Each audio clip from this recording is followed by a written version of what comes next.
Chris Hipkins says he wants New Zealand to be ahead of the pack when it comes to climate action. I've heard some argue that New Zealand should be a fast follower when it comes to climate action.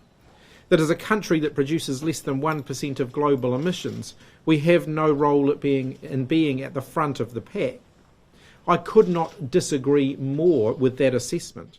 I don't think that it's an understatement to say that today is a watershed moment in our transition to 100% renewable electricity generation and our goal of net zero emissions by 2050.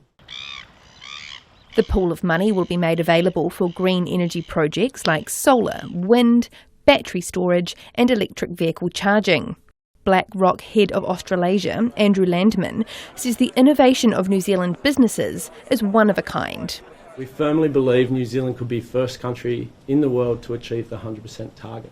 And this initiative is one step closer to hopefully helping that and bringing the public and private sector together to create enough capital and innovation and prosperity for the employment of those investee companies.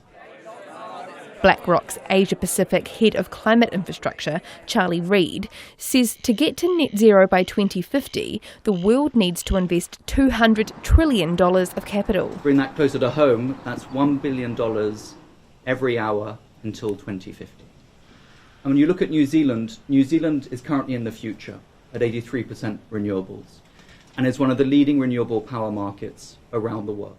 Opposition leader Christopher Luxon welcomes the investment, but says the challenge is getting consent. You can build a wind farm in 2 years, but it's taking 8 years to consent it here in New Zealand. And so what's unclear here is actually the consenting process that actually speeds up the development and the delivery of renewable energy projects. Mr Hipkins accepts it has been difficult. Consenting has been a challenge in the past. It's one of the reasons why we introduced the fast-track consenting rules that we've had in place over the last couple of years that have sped up consenting for things like wind farms.